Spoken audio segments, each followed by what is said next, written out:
بسم اللہ الرحمن الرحیم۔ رشتہ وہی کامیاب رہتا ہے جو دل سے جڑا ہو، ضرورت سے نہیں۔ بات تو صرف مضبوط ارادوں کی ہوتی ہے، ورنہ ایسی تو کوئی منزل نہیں جس تک کوئی راستہ جاتا نہ ہو۔ ماضی کے صفحات کو طے کرتے جانا چاہیے، لیکن کچھ صفحات کے کونے موڑ کر رکھنے چاہیے تاکہ ان پر لکھا سبق بھول نہ جائے۔ علم یہ ہے کہ آپ کو معلوم ہو کہ کیا کہنا ہے، اور حکمت یہ ہے کہ آپ کو معلوم ہو کہ کب کہنا ہے۔ ہارنا تب ضروری ہوتا ہے جب لڑائی اپنوں سے ہو، اور جیتنا تب ضروری ہوتا ہے جب لڑائی خود سے ہو۔ آپ کا رسپانس آپ کی سب سے بڑی طاقت ہے۔ منفی لوگوں اور چیزوں کے بارے میں رسپانس دینا جتنا کم کرتے جائیں گے، آپ اتنا ہی سکون محسوس کریں گے۔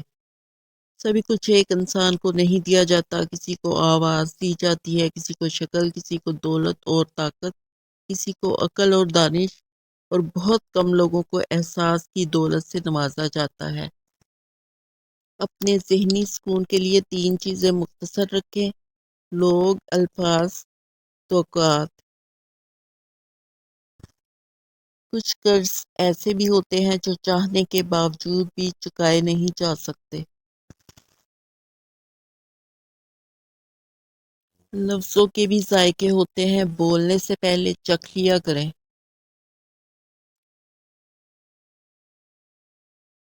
باکمال لوگ دوسروں کے عیب نہیں دیکھتے۔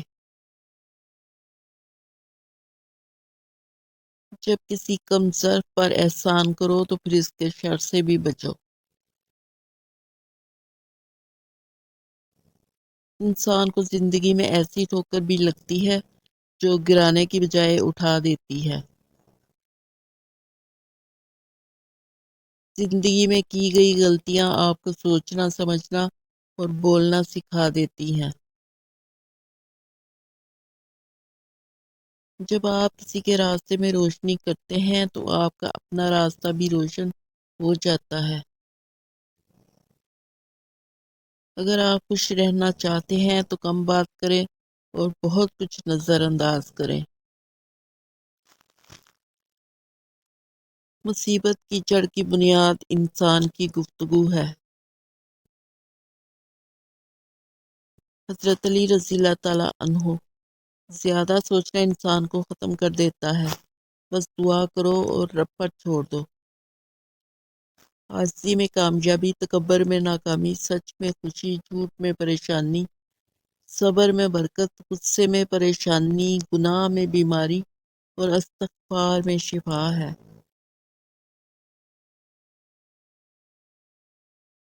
کم بولنے والے لوگ صرف پسندیدہ انسان کے سامنے زیادہ بولتے ہیں۔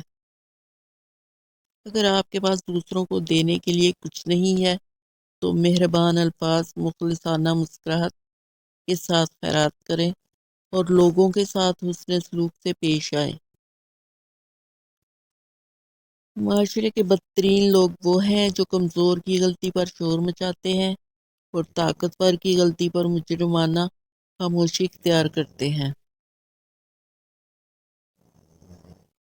لہجے میں نرمی ہو تو الفاظ بھی شفا دیتے ہیں۔ جب آپ کا دل مطمئن ہو کہ آپ غلط نہیں ہیں تو پھر کسی کو وضاحت دینا ضروری نہیں ہوتا، کیونکہ سچے اور مخلص انسان کی گواہی وقت خود دیتا ہے۔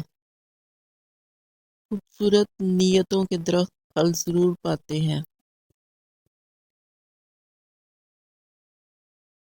ہم حسین ترین، امیر ترین، ذہین ترین اور ہر حوالے سے بہترین ہو کر بھی بالآخر مر جائیں گے۔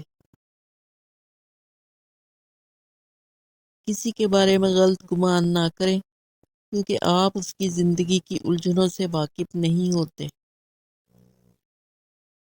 جاہل کے سامنے عقل کی بات مت کرو، پہلے وہ بحث کرے گا، پھر اپنی ہار دیکھ کر دشمن بن جائے گا۔ عزت اور تعریف لوگوں سے نہیں مانگی جاتی، اللہ کی ذات دیتی ہے۔ مخلص لوگ ہمیشہ یاد رہتے ہیں، دلوں میں بھی، لفظوں میں بھی اور دعاؤں میں بھی۔ پریشانیاں زندگی کا حصہ ہیں۔ جس نے اپنی پریشانی پر قدم رکھا وہ جیت گیا، اور جس نے اسے اپنے سر پر سوار کیا وہ ہار گیا۔ خلوص کے رشتے بوجھ نہیں لگتے، یہ بڑی آسانی سے سنبھل جاتے ہیں، اور مطلبی رشتے اتنے بھاری ہوتے ہیں کہ انہیں سنبھالتے سنبھالتے ہم خود تھک جاتے ہیں۔ حضرت علی رضی اللہ تعالیٰ عنہ۔ محنت کا پھل، مصیبت کا حل اور آنے والا کل سب اللہ کے ہاتھ میں ہے۔ اپنے نقصان پر ہرگز غمزدہ نہ ہوا کرو، کیونکہ اللہ آپ سے اس وقت تک کوئی چیز واپس نہیں لیتا جب تک اس سے بہتر آپ کو عطا نہ کر دے۔ وہ صرف عبادت والوں کا نہیں، ندامت والوں کا بھی رب ہے۔ سب راستے بند ہو سکتے ہیں، لیکن رب کی رحمت کا راستہ کبھی بند نہیں ہو سکتا۔ ہر اس غم سے پناہ مانگنی چاہیے جس میں بے بسی شامل ہو اور لوگ اپنے راز اگلنا شروع کر دیں۔ سچائی کے راستے پر چلتے ہوئے اگر اکیلے رہ جاؤ تو مایوس مت ہونا، کیونکہ اکیلا سورج ہی اندھیرے کو روشنی میں بدل دیتا ہے۔ آزمائش ان کے لیے ہے جن کو اللہ چاہتا ہے، اور صبر وہ کرتے ہیں جو اللہ کو چاہتے ہیں۔ صرف انسان ہونا کافی نہیں ہے، انسان کے اندر انسانیت کا ہونا بھی ضروری ہے۔ حالات جتنے بھی ناسازگار ہوں، دوسروں کو تسلی دیا کریں، کیونکہ اللہ مایوسی کو پسند نہیں کرتا۔ یہ دنیا تب تک جنت ہے جب تک والدین زندہ ہیں۔ خدا جب راضی ہوتا ہے تو ہر چیز کو وسیلہ بنا دیتا ہے۔ صبر نہیں، زیر ہو جا، کیونکہ آگے پیش ہونا ہے۔